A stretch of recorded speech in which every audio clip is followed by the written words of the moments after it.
Happy New Year, our dear students. May this year bring forth learning as you continue to strive for excellence. So as we start this course, one essential topic to be discussed is all about random variables and probability distribution. Here's our learning target.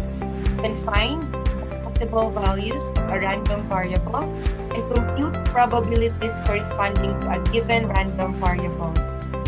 Okay, so before going to the discussion of a random variable, let's review first what a variable in algebra. So we know that a variable, it is a letter that represents an unknown number. So it's usually denoted by a small letter, right? So if we have this equation, 1 plus x is equal to 3, so x refers to a variable. Variable in algebra is just something that can change or take on different values. So, but in statistics, when we talk about a random variable, that refers to a function that associates a numerical value with every outcome of an experiment. So, as a function, it has an input, diba? Input, output, yun yung sa function. So, it takes a specific value in each outcome of an experiment. So, when we say experiment in statistics, we're not talking about beakers, test tubes, but instead it refers to like tossing a coin, rolling a die, drawing a heart card from a deck of cards. Okay? So its domain is a sample space and its range is some set of real numbers. So as a random variable, the value depends on the outcome of an uncertain event. So the word random in the term random variable does not necessarily imply that the outcome is completely random in the sense na lahat ng values are equally likely. So some values in random variable may be more likely than the others. So parang yung random niya simply means that the value is uncertain. Hindi natin siya ma-predict. Ganun. So now when you think of a random variable, immediately ask yourself, what are the possible values and what are their probabilities? Okay, so let's have our first example. A coin is tossed 3 times. So if x represents the number of tails of the outcome, so usually class in random variable, we usually denote it by capital letters. So we use this one, not the small one or the little x, because that refers to variable. So here we represent x as our random variable. You can also have y, you can also have z. Okay, so given this random variable x, we will be looking for the possible values of x and we will be constructing the probability distribution of the given random variable. Okay, so here's our first step. We will be listing the possible outcomes of the experiment. So it can be done using a table or a tree diagram. So in our discussion for today, we will be using tree diagram. So we will represent H to be the heads and P to be the tails. Okay? So on our first toss, of course, you can get either head or tail. Diba? Okay. Then if you got head on your first toss, then on the second toss, you can get either head or tail, diba? Or if you got tails on the first toss, then on your second toss, you could get either head or tails. So far, we have 4 possible outcomes in tossing a coin twice. But we're looking for, our example stated that we have to toss the coin 3 times. So on our third toss, we can have this one. Okay, and we have this outcome. So you can have, when you toss the coin 3 times, you can have an outcome of H, H, H, or heads, heads, heads. Next is we have heads, heads, tail. Then we also have another outcome, which is heads, tails, head. And then fourth outcome, it can be heads, tails, tails. Then we have tails, heads, heads. Tails, heads, tails, tails, tails, heads, and then last is the tails, tails, tails. Okay. So based from this example, we have 8 possible outcomes or outcomes. These outcomes refers to the sample space of the given experiment. Okay. So now, since we represent X as the number of tails, so we will be having this second step. We need to count the number of tails in each outcome. Okay. So we will be assigning specific value of the number of tails per outcome. So for our first outcome, we have heads, heads, heads. So meaning there's no tails shown. So a value of 0 to this outcome since there's no tail shown on heads, heads, heads. Okay, next outcome is heads, heads, tails. So there is 1 tail. So we assign 1. Okay, next is 1 since isang tail lang siya. The next is we have 2 tails. The next is 1 tail. Next is 2 tails. Next 2 tails, and then last is 3 tails. Okay? So the outcome of this experiment can be 0 tail, 1 tail, 2 tails, or 3 tails. So meaning the possible values of the random variable X can be 0, 1, 2, and 3. So now, what's the probability that I'm gonna get a random variable equal to 0, equal to 1, 2, or 3? Okay, so we will be assigning probabilities to these possible values of a random variable. Okay, so this fourth step, calculate the probability of occurrence of each outcome by taking each value of X at a time. Since we know na sa random variable, not all values are equally likely. So we will be looking for its corresponding probability. So here's the probability distribution for the random variable X. So these are the values. We have the early years, so it can be 0, 1, 2, and 3. So for probability distribution P of X, so the probability of getting 0 tail is 1 out of 8 outcomes. Isa lang, diba? Kasi isa lang heads, heads, heads. That is why it is 1 over 8. Okay? So that is the probability of getting 0 tails. Diba? Okay. Next is, what is the probability of getting 1 tail when you toss a coin 3 times? So it is 3 out of 8 possible outcomes. Okay.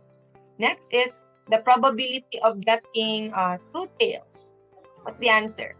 Okay, that's correct. It is still 3 over 8. Okay, 1, 2, 3. And then last, what is the probability na makuha mo is lahat is tail? Okay, correct. That is 1 over 8. So again, so for 0 tail, we only have one way in which it can happen, divided by 8 possible outcomes. Okay, so the probability of 0 tails is 1 over 8. Next is the probability of getting 1 tail is 3 out of 8 possible outcomes. The probability of getting 2 tails is 3 over 8, and the probability na lahat is tail is 1 over 8. So this is what we call a probability distribution. So when I ask you to create or to construct a probability distribution of the given experiment, so I am referring to this table. And then also, based on this table, we know that equally likely lang yung 0 tail at saka yung 3 tails, which wherein it is 1 over 8. And then for 1 tail and 2 tails na appearance, that is equally likely lang din. But more likely lalabas daw sa experiment is 1 tail or 2 tails. Mas mataas yung probability niya kesa sa 0 tail at saka sa 3 tails, which is where it is just 1 over 8. So this example is a discrete probability distribution where it takes finite number of values, or the outcome of the experiment can only have certain values. Diba? You can only get 0 or 1, 2, 3 tails. So, and you can have 2.5 head. Diba? Hindi naman pwedeng ganun may half, may 1/2 talaga or may 0.5. So it should be a whole number. So this is an example of a discrete one. After we construct this probability distribution, let's double check whether this is really correct. And one way to double check is it should satisfy the following properties for us to conclude that this probability distribution is a valid one. So first property, it should be that the probability of each outcome is between or equal to 0 and 1. So meaning class, the values should be between 0 and 1, or it can be equivalent to 0 or 1. So for our first probability distribution for heads, that is 1/8. So let's convert this fraction into decimal. So that is 0.125. So is it between 0 and 1? Yes, diba?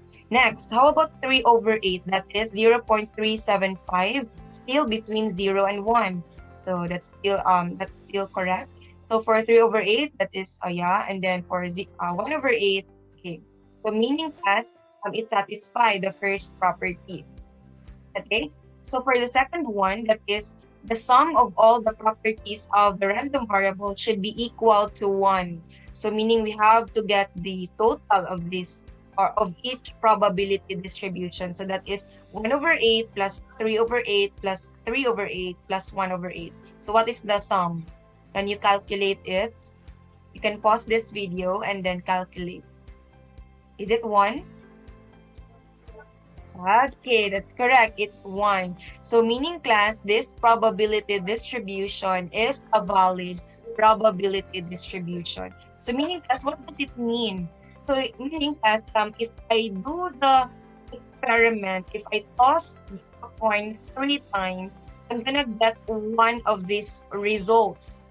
That's what it basically means. So meaning it can be HHH, HHT, and so on. So when I toss the coin and I get a result, I'm guaranteed to get one of these because the sum of all the probabilities of all the outcome is 1. And if it is 1, meaning, diba, if it is 1, certain good ka na it will really happen. Which means 100% chance of happening. So I hope you've understood our first example. Now let's proceed to our second one. A radiologist records the number of patients waiting in queue every 8 a.m. for X-ray in a certain hospital for 20 consecutive days. So the following are his observations. We have number of days and the number of patients waiting. That is denoted by a variable, a random variable X. So based from this, if we want to find the possible values of this random variable X, automatic na it should be, it is 0, pwedeng walang pasyente sa araw na yun, or that is 8 a.m. wala pang patient na nag-wait, can be 1, can also be 2, 3, and 4. Okay? So let's proceed to calculating the probability of occurrence, or meaning we need to construct the discrete probability distribution. So bakit ko siya sinabing discrete? Because we have finite values of 0, 1, 2, 3, or 4. And then wala naman sigurong patient na we can denote it as parang decimal. Wala namang taong 1.1, 1.2. Diba? So that is why it is discrete. Okay, we can't express number of patients waiting as decimal. So it could be whole number. So for probability distribution, so for 0 number of patients, that is 2 out of 20 consecutive days. For 1, that is 5 out of 20. For 2, that is 3 out of 20. For 3 number of patients waiting, we have 7 out of 20. And then for 4 number of patients waiting, we have 3 out of 20. So based from this table, we can say na more likely there are 3 number of patients waiting in queue every 8 a.m. kasi mas malaki yung chance niya or yung probability na kasi 7 out of 20. Tapos, less likely lang yung wala talagang patients nag-wait every 8 a.m.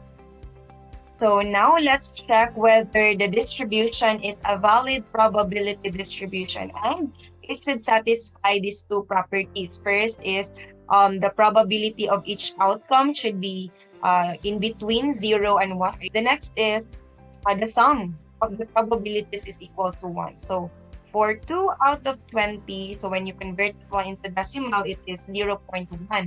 So 0.1 is between 0 and 1. Okay, so it satisfies. Next, how about 5 out of 20? That is quarter, di ba? 1/4, and 1/4 is 0.25. So it is between 0 and 1. How about 3 over 20? So that is 0.15. Okay, satisfy. How about 7 over 20? That is 0.35. Okay, satisfied din siya. For 3 out of 20, nag-repeat lang, so it is still equal. So meaning it satisfies the first property. How about the second property? It could be, it is the sum of all the probabilities of the random variable is equal to 1. So when you get your calculator and get the sum of this distribution, it should be equal to 1. So 2 over 20 plus 5 over 20 plus 3 over 20 plus 7 over 20 plus 3 over 20. Is it equal to 1? Okay, that's correct. It is equal to 1. So meaning this probability distribution is a valid one. I hope you've learned something on this video.